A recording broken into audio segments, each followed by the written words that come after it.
کہ قرآن پاک کو دیکھنا بھی عبادت ہے، قرآن پاک کو پڑھنا بھی عبادت ہے، قرآن پاک کو پڑھانا بھی عبادت ہے، اور قرآن پاک کو سمجھنا بھی عبادت ہے، قرآن پاک سمجھانا بھی عبادت ہے، اور سب سے بڑھ کر عبادت قرآن پاک پر عمل کرنا ہے۔ اس لیے اس کتاب کی نسبت جس چیز کے ساتھ ہے تو اس کو عظمت ملی ہے، اور وہ چیز بھی عظیم ہے۔ جیسے 1/2 انچ کی 1 انچ کی نسبت وہ استنجا خانوں سے ہو جاتی ہے، اور 1 انچ کی نسبت مسجد کے فرش سے ہو جاتی ہے۔ تو جس کی نسبت استنجا خانوں سے ہو اس پر انسان جو ہے وہ ننگے پاؤں نہیں چلتا، جوتے پہن کر جاتا ہے، اور جس کی نسبت مسجد کے فرش سے ہو اس پر انسان جو ہے اپنی پیشانی کو رہنے دیتا ہے۔ حالانکہ اینٹ دونوں ایک قسم کے ہیں، لانے والا بھی ایک ہے اور قیمت بھی دونوں کی ایک ہے، بٹا بھی ایک ہے، لیکن صرف نسبت کی وجہ سے جو ہے اس کی عظمت میں اور غیر عظمت میں فرق آ گیا۔ تو ایسا ہی قرآن پاک اس اعتبار سے بھی عظیم ہے کہ یہ اللہ رب العزت کا کلام ہے، اور اسی طرح اس اعتبار سے بھی عظیم ہے کہ رمضان المبارک میں اس کا نزول ہوا، اور اس اعتبار سے بھی عظیم ہے کہ لیلۃ القدر میں یعنی شب قدر میں اس کا نزول ہوا۔ اسی طرح اس اعتبار سے بھی عظیم ہے کہ جو فرشتہ اس کو لے کر آیا ہے وہ بھی تمام ملائکہ میں جو ہے افضل فرشتہ ہے، اور جس نبی پر جو ہے قرآن پاک کو اتارا گیا ہے وہ افضل الرسول ہیں، تمام انبیاء کرام علیہ السلام سے افضل ہیں، سردار دو جہان ہیں صلی اللہ علیہ وسلم۔ اور جس زمانے میں اس کلام کو اتارا گیا ہے وہ زمانہ بھی بہترین زمانہ ہے اور خیر القرون والا زمانہ ہے۔ جس زبان میں اس کتاب کو اتارا گیا ہے وہ زبان جو ہے عربی زبان ہے، وہ بھی بہترین زبان ہے۔ رسول اللہ صلی اللہ علیہ وسلم ارشاد فرماتے ہیں کہ عرب سے جو ہے اور عربی سے محبت کرو، اور میں اس لیے کہ قرآن پاک عربی میں ہے، میری زبان جو ہے وہ عربی ہے،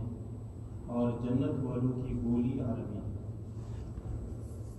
اس لیے اس اعتبار سے یہ عظیم کتاب ہے۔ رسول اللہ صلی اللہ علیہ وسلم نے ارشاد فرمایا خیرکم من تعلم القرآن وعلمہ، یعنی کہ دنیا میں استاد اور شاگرد کے سلسلے ہوتے ہیں، دنیاوی کاموں میں بھی ایک بندہ استاد ہوتا ہے اور ایک شاگرد ہوتا ہے، اور اسی طرح جو ہے عصری علوم میں بھی اور دینی علوم میں بھی ایک استاد ہوتا ہے اور ایک شاگرد ہوتا ہے۔ تو گویا کہ اساتذہ کا سلسلہ یا اسی طرح شاگردوں کا سلسلہ یہ نہایت وسیع سلسلہ ہے، لیکن ان تمام اساتذہ میں اور تمام شاگردوں میں رسول اللہ صلی اللہ علیہ وسلم فرماتے ہیں کہ بہترین استاد وہ ہیں جو قرآن سکھاتے ہیں، اور بہترین شاگرد وہ ہیں جو قرآن سیکھے۔ تو یہ قرآن پاک کی عظمت اور اسی طرح اس کی اہمیت ہے جو آپ علیہ السلام بتاتے ہیں۔ ایک ارشاد میں آپ علیہ السلام نے حضرات صحابہ کو ایک مثال کے ذریعے سے سمجھایا، اور اس مثال میں آپ علیہ السلام نے یہ بیان فرمایا کہ انسان کے دل کو زنگ لگتا ہے، انسان کا دل جو ہے وہ زنگ زدہ ہوتا ہے، چونکہ ظاہر ہے کہ انسان کے دل کو زنگ جو لگتا ہے یہ اللہ رب العزت کے نافرمانی سے اور گناہوں کی وجہ سے انسان کا دل زنگ زدہ ہوتا ہے۔ اور پھر آپ نے فرمایا کہ جس طرح لوہے کو زنگ لگتا ہے، اب صحابہ جو ہیں وہ تو حریص تھے، سمجھنا چاہتے تھے، علم دین حاصل کرنا چاہتے تھے، تو انہوں نے فوراً عرض کیا، یعنی کہ اس بات کو تو ہم سمجھتے ہیں کہ اگر لوہے کو زنگ لگ جائے تو اس کی صفائی کا بھی کیا طریقہ ہے، اس کو کیسے صاف کیا جاتا ہے۔ لیکن یہ ہم نہیں سمجھتے کہ انسان کے دل کو زنگ لگ جائے تو اس کی صفائی کا کیا طریقہ ہے۔ قیل وما جزاؤہا یا رسول اللہ، کہ دل کو صاف کرنے کا طریقہ کیا ہے۔ آپ علیہ السلام نے 2 عمل بتائے۔ ایک عمل یہ بتایا کہ انسان موت کو یاد رکھا ہے، اور دوسرا عمل جو ہے آپ علیہ السلام نے وہ یہ بتا دیا کہ قرآن پاک کی تلاوت کیا۔ تو قرآن پاک کی تلاوت سے انسان کا باطن جو ہے یہ صاف ہوتا ہے، روحانی بیماریوں سے شفا ملتی ہے۔ اس لیے قرآن پاک کے آیتوں میں بھی اللہ رب العزت نے یہ فرمایا ہے کہ یہ جو ہے اس میں شفا ہے، اس میں صحت ہے۔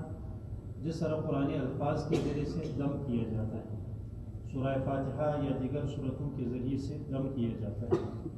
اسی طرح جو ہے جیسے جسمانی صحت انسان کو ملتی ہے، روحانی طور پر بھی قرآن پاک کے ذریعے سے انسان کو صحت مل جاتی ہے۔ تو درس کا جو سلسلہ ہوتا ہے، اس سلسلے میں یہ کوئی معمولی نہیں ہے کہ انسان جو ہے اس سلسلے میں شریک رہے اور اس سلسلے کے جو آداب ہیں ان آداب کا بندہ جو ہے وہ خیال رکھے۔ ایک تو آخرت کے اعتبار سے اس کے برکات ہیں، ان سے تو کوئی انکار نہیں، اور ان کی کثرت اور زیادہ ہونے سے بھی انکار نہیں، اور اس کے زیادہ سے زیادہ مفید ہونے سے بھی انکار نہیں۔ لیکن دنیا کے اعتبار سے بھی رسول اللہ صلی اللہ علیہ وسلم یہ ارشاد فرماتے ہیں کہ جس مجلس میں جو ہے قرآن پاک کی تعلیم و تعلم ہو، سمجھنا سمجھانا ہو، قرآن پاک کی تلاوت ہو، سیکھنا سکھانا ہو، تو آپ علیہ السلام نے فرمایا کہ ایسے مجلس کو حفتہم الملائکہ، کہ ملائکہ جو ہے فرشتے جو ہیں وہ ایسے مجلس کو گیر لیں۔ تو اس لیے انسان اس یقین کے ساتھ بیٹھے کہ جب وہ قرآن پاک کا درس جاری ہو تو اس مجلس کو ملائکہ نے جو ہے وہ گیر لیا ہے۔ اور اس بات کا یقین ہمیں کیسے ہوا؟ اس لیے کہ رسول اللہ صلی اللہ علیہ وسلم کا ارشاد ہے، اور ہمارے تمام ایمانیات کی بنیاد جو ہے وہ رسول اللہ صلی اللہ علیہ وسلم پر اعتماد ہے، کہ آپ علیہ السلام کی ذات پر ہمارا اعتماد ہے۔ تو آپ علیہ السلام نے یہ فرمایا کہ ملائکہ ایسے مجلس کو گیر دیں، اور اسی طرح جو ہے غشیتہم الرحمہ، اللہ پاک کی رحمت جو ہے ایسے مجلس کو ڈانپ لیتی ہے، اور نزلت علیہم السکینہ، اللہ رب العزت کی طرف سے ایسے مجلس والوں پر سکینہ جو ہے وہ نازل ہوتا ہے۔ اور ان سب سے بڑھ کر ذکرہم اللہ فی من عنده، کہ اللہ رب العزت جو ہے ایسے مجلس والوں کو اپنے مجلس میں، ملائکہ کی مجلس میں ایسے لوگوں کو یاد کرتے ہیں۔ تو یہ کوئی معمولی بات نہیں کہ اللہ رب العزت بندے کو یاد کر لیں ملائکہ کے مجلس میں۔ رسول اللہ صلی اللہ علیہ وسلم نے حضرت ابی بن کعب رضی اللہ تعالیٰ عنہ سے یہ ارشاد فرمایا کہ آپ مجھے قرآن سنا دیں۔ تو انہوں نے عرض کیا کہ اللہ کے نبی میں آپ کو سنا دوں، حالانکہ قرآن کا نزول آپ پر ہوتا ہے۔ آپ علیہ السلام نے فرمایا کہ مجھے جبریل امین نے بتایا کہ ابی بن کعب سے قرات اور اس کے قرآن سن۔ اور جبریل امین نے جب مجھے کہا، جب اللہ رب العزت نے جبریل امین سے جو ہے یہ ارشاد فرمایا، تو حضرت ابی بن کعب رضی اللہ تعالیٰ عنہ نے عرض کیا کہ اللہ کے نبی کیا اللہ نے میرا نام لیا؟ آپ علیہ السلام نے فرمایا کہ جی ہاں اللہ نے تیرا نام۔ تو وہ جو ہے وہ اس کے آنکھوں میں جو ہے آنسو آئے کہ اللہ پاک نے میرا نام لیا۔ تو اس لیے اس دھیان کے ساتھ جب بندہ بیٹھتا ہے کہ وذکرہم اللہ فی من عنده، کہ اللہ رب العزت جو ہے اپنے مجلس میں جو ہے مجھے یاد کر رہے ہیں جب کہ میں اللہ کے کلام کو سن رہا ہوں۔ اور پھر اللہ رب العزت جو ہے ملائکہ سے یہ ارشاد فرماتے ہیں کہ اشہدوا قد غفرت لکم، کہ تم گواہ رہو اس مجلس والوں کی میں نے مغفرت کر دی۔ اور پھر ملائکہ یہ عرض کرتے ہیں کہ یا اللہ اس مجلس میں ایسا بندہ بھی تھا جو مجلس کو سننے کی غرض اور ارادے سے نہیں آیا، بلکہ اس مجلس میں شریک لوگوں میں سے کسی سے اس کا کام تھا، اپنی ضرورت کے لیے آیا تھا، قرآن کو سننے کی نیت سے نہیں آیا تھا، سن تو لیا لیکن ارادہ نہیں تھا کہ میں درس میں شریک ہوں یا قرآن سن لوں، بلکہ کسی سے ملنا ہے کہ اس مجلس میں موجود کسی بندے سے کام ہے۔ تو اللہ رب العزت فرماتے ہیں کہ یہ ایسی مجلس ہے لا یشقا جلیس، کہ مجلس والوں کی بھی مغفرت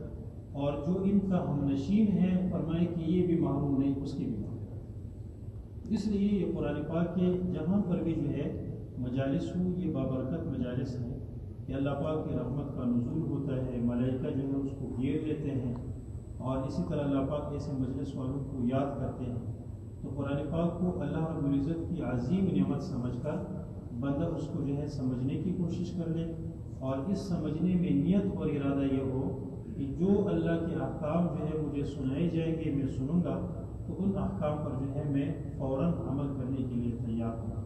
اللہ رب العزت ہم سب کو عمل کرنے کی